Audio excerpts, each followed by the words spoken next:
Hello, I'm Paul Perrello, and welcome to the Philly Factor. On our program today, we're going to learn about a historic estate located in Philadelphia. It's a historic home located on the Delaware River. Now, perhaps you may have visited the home, or maybe you attended an event there at the home, but do you know the history behind Glen Foerd? Glen Foerd on the Delaware, as its name implies, is located on the Delaware River, right there on the border with Bucks County up in northeast Philadelphia. It is the only Delaware River estate located in Philadelphia that is open to the public. It is listed on the National Register of Historic Places. And here to talk about Glen Foerd and the work and the mission of Glen Foerd is Ross Mitchell, Executive Director of Glen Foerd on the Delaware. And Ross, I want to thank you for being with us here on the program. Thanks for having me, Paul. I think it's safe to say that many people may have attended an event, namely a wedding at Glen Foerd. They may have stepped into this building and they may remark at the history that is all around them, but I wonder how many people really know about Glen Foerd. Well, I've only been there for 5 months, so this has all been a new learning experience for me, but everybody I told that I'm now working at Glen Foerd said, I think I went to a wedding there. Yeah.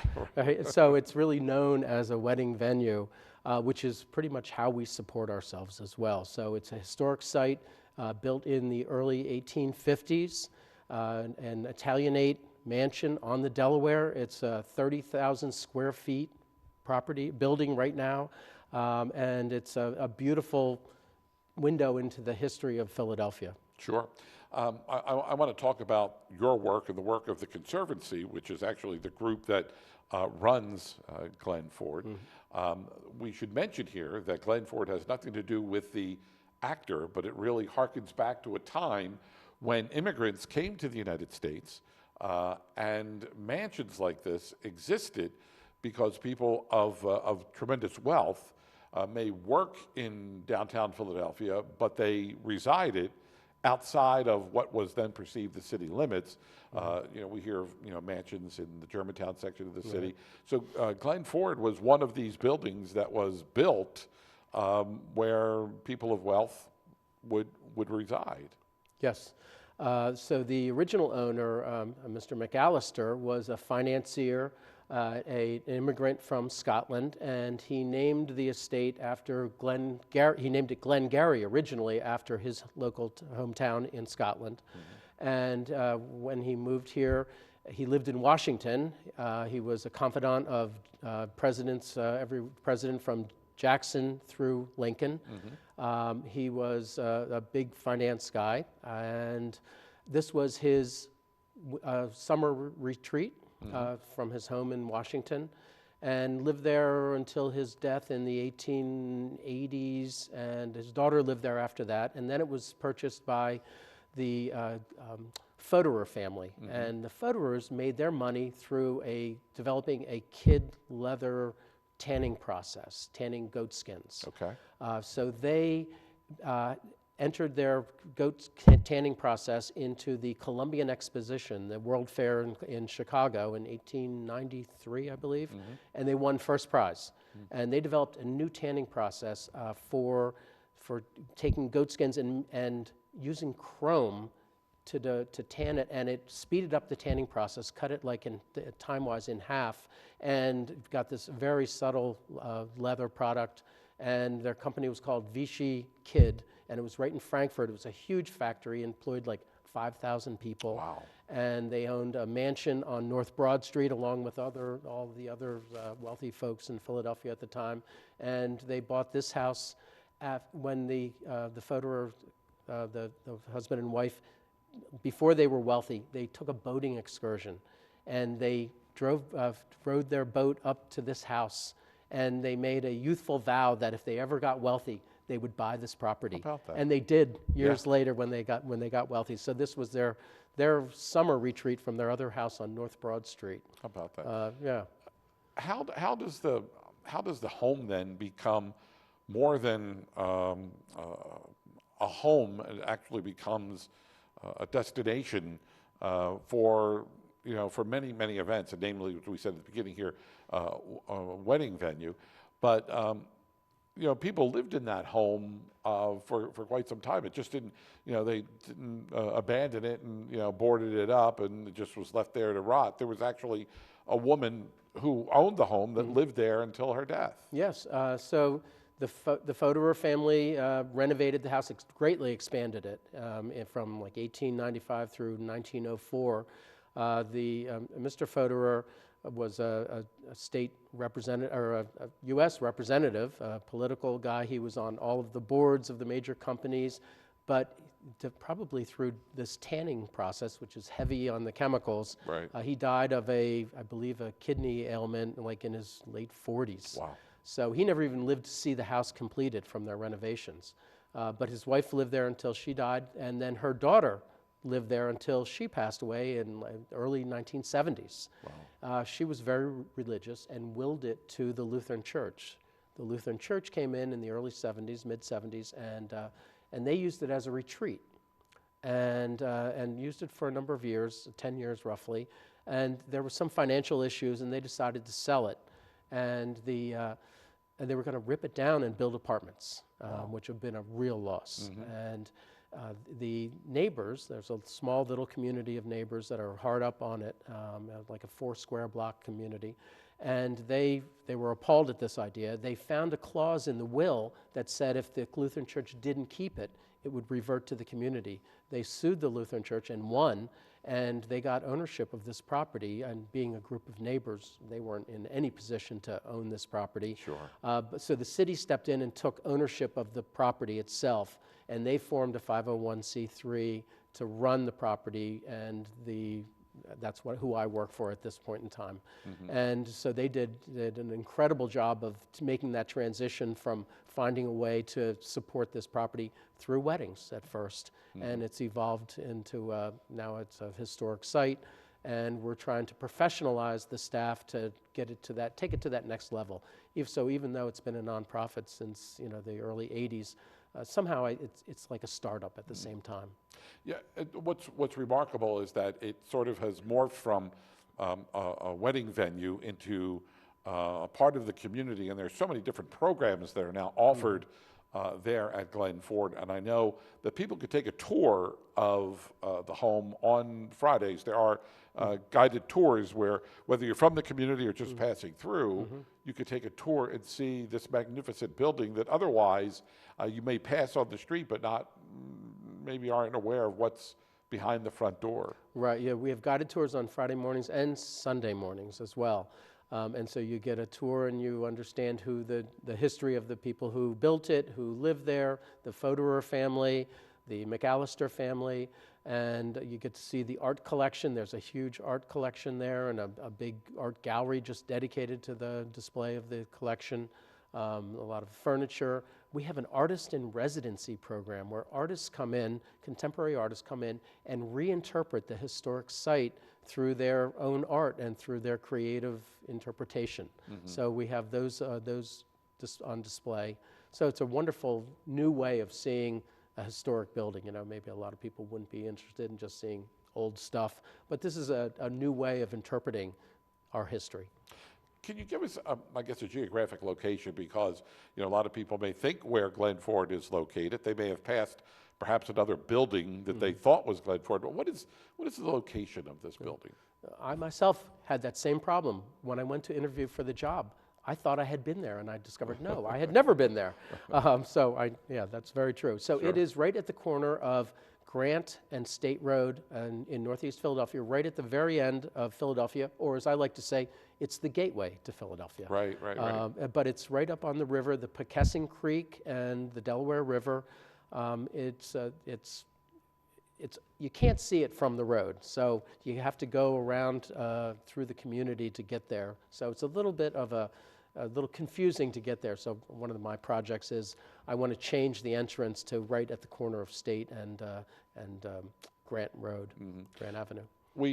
I mentioned at the outset that it's been designated a historic site. You know the proper terminology there, and a lot of people might say, well, does that mean there are certain things that you can do to the outside of the building or the inside of the building? Do you need waivers or permission from whether it's the city of Philadelphia or whomever oversees these type of buildings in order for you to even change the color of the paint on the inside?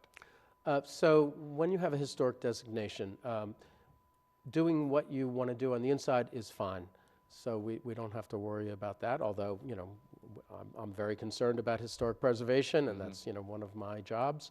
But with the outside, you have to keep everything using similar materials, using the same colors, not changing window profiles. You know, when people renovate buildings, one of the first things they want to do is rip the windows out and put plastic windows in.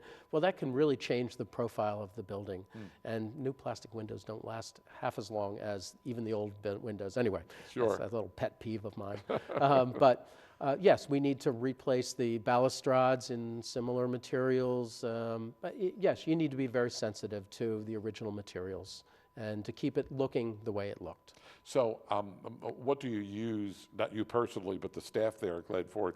I mean, how do you reference how the building looks today as when it did back in the late 1800s? Well, that's a whole different thing, because the building has gone through many changes. Right. And so there used to be a large cupola on the third floor. That looked out over the river, an eight-sided cupola, you know, that was probably 14 feet high. Well, that's totally gone.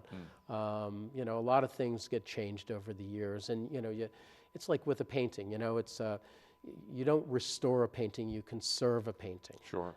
So you keep it the way it is, but you can never take it back to the way it once was. And it's the same with historic buildings. I mean, we can never take it back to the way it was in 1850 or even, you know, 1905 when all the restorations and renovations were done.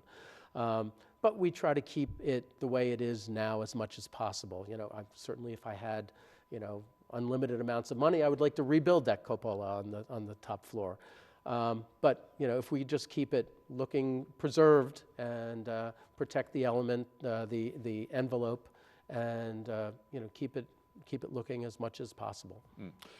I also want to mention here, because I think it's an important point, that many people might think, well, if you're a nonprofit, but the city of Philadelphia actually owns the property, the next logical step might be, oh, well, then you must be funded through the Parks and Recreation Department, through the city of Philadelphia, and boy, you probably think, gee, I wish. But that's not the case. You know, the city is just primarily the parent, if you will, Yes. but it's all up to you and your staff to raise the money to keep that mission going for Glen Foerd. You couldn't be more correct with that, Paul.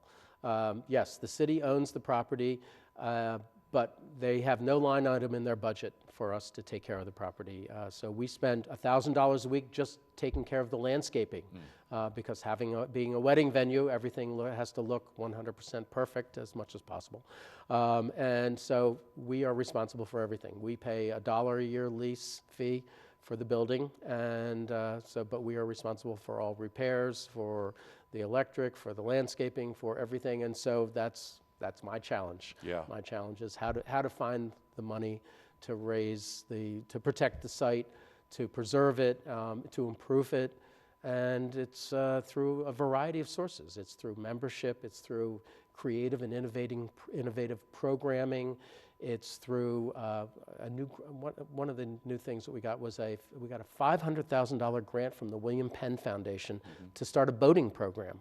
So we're building a dock at some point in time, and we have a fleet of kayaks, and we have an environmental coordinator taking people out on the river. So introduce it as this trailhead for the river. We are one of the sites that has river access in the Northeast, and there aren't very many other ones.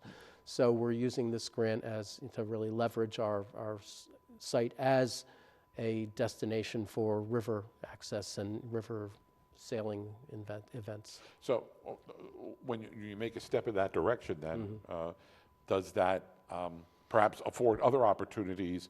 You know, if there's another organization or another group out there that sees what you're doing, they may want to partner with you. Yes. And maybe funnel some financial resources your way, or that allows you to perhaps expand programming further down the road, given the success of the program you're working with right now. Yeah, exactly. So we're partnering with Riverfront North, which is an organization that protects and builds the trails in the Northeast Philadelphia. So we have a bike to boat to beer program where we ride our bikes from Pennypack Park up to Glen Foerd on the river trail. Then we jump in the kayak and we sail back down to Pennypack Park, throw the kayaks in the back of a truck and go to Three Monkeys Cafe and have a couple of beers and burgers. It's a wonderful program. So we're trying to develop more programs along those lines. But through expanding our programming, through grants, through memberships, there's no one source of income. We just need to really build all of our different revenue streams. Yeah, for sure. What has happened to a lot of these buildings is, we tend to look at them as buildings, as structures. But many, just like Glen Foerd of the historic buildings, have really become alive. And I think it says a lot about the people that do the programming for these buildings, like at Glen Foerd. Yes, it's a wedding venue, but you have so many other things that are going on there. You have a great art gallery and collection of paintings. You have the Artist in Residence program that you talked about. Also, you have a tremendous collection of furniture that's there. And, through some of these programs, people can come in and maybe they're there for a wedding and maybe they see something that gives them that aha moment. They see something, a painting on the wall, and they're like, oh, I want to come back and I want to learn more about some of the artwork that's there or some of the antique furniture that is there. So it's not just a building, but these buildings are really, they take on their own life and because of the programs that you have there. Yes, so true. Philadelphia is in this interesting position where it has an embarrassment of riches of historic structures. But how many historic structures can our community support? So without a reason for people to come, you're just another historic site. And I don't want to say that they're a dime a dozen because they're really part of our cultural heritage, but it's through creative programming that makes these organizations come alive, that gives the buildings meaning. So you need to preserve the envelope of the building, but how do you give it meaning? I mean, so it's through some form, any form of creative programming. People need to care about a site. It's not just a building; it has to be alive, as you're saying. So the programming we're developing is, I'm looking at all different ways of doing it. We're going to be having a beer festival there in April. And I'm embracing the fate of being the wedding venue, and I want to have a mock wedding where people come and I'll have performers being the bride and groom, and they will be performing everything that you ever imagined a wedding could and shouldn't be. So, it's like eat, drink, and be sorry. Right, for one sure. of the themes. But I'll hire actors, and so there'll be a drunken best man speech, and so it's October 23rd. Save the date. And our caterer will be supporting the project, and I have a troupe of actors who are already writing the script. But it'll be a fundraiser, but it'll be a fun event that people will want to come to. Where does an idea like that come from? I mean, you could sit there as the executive director and you're seeing the big picture, but I'm sure there are many people, volunteers, that may have an idea, or they come to you and say, why don't we try this, or why don't we look at it doing this way this year? I mean, so where do the ideas come from? Well, that idea came from me. Good for you. Yeah, I started as a painter, so I haven't been painting much, but my frustrated creativity comes out in coming up with ideas like that. So, how can you reinterpret a historic site? I mean, as I said when I started, I told people I was working there, and everybody said, "Oh, well, I went to a wedding there," and I thought, well, how do we embrace this fate? That we're a wedding venue. It's a little bit outside of our historic preservation mission, but yet it supports us.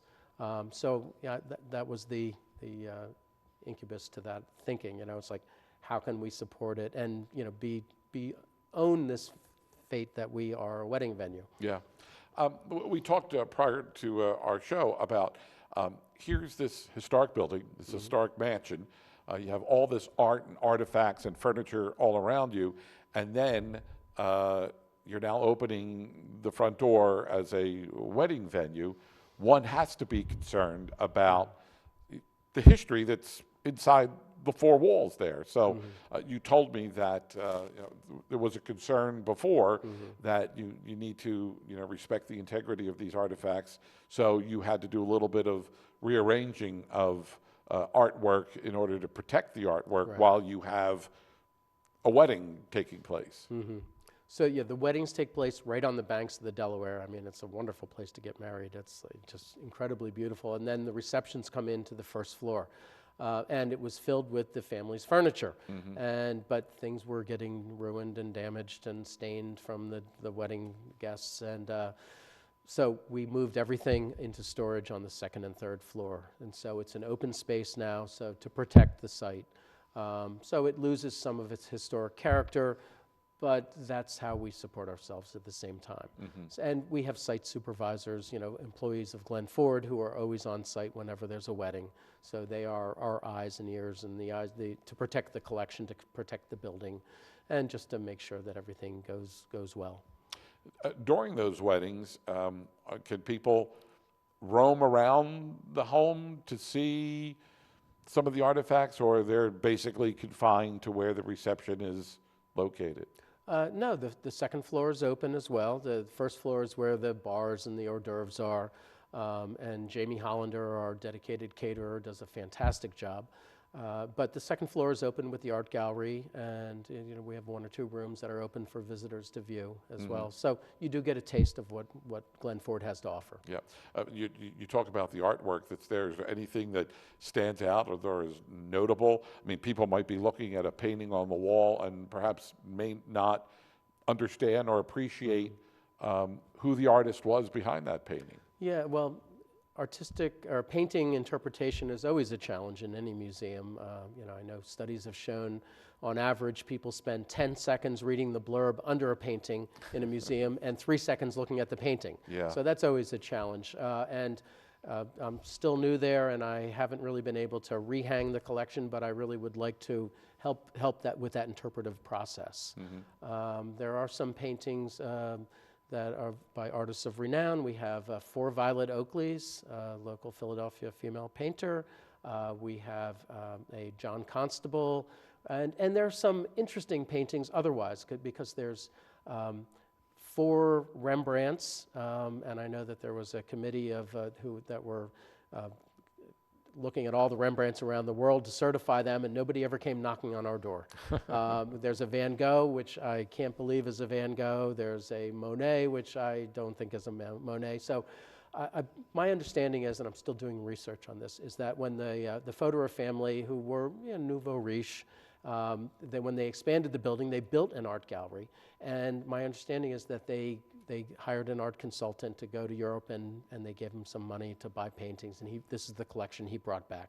So I'm still researching it, but there are some questionable paintings, or paintings that may not be Van Gogh, but maybe attributed to a follower of the school of. I mean, there are all these different ways of mentioning paintings, that are not exactly by the painter that you initially thought they were by.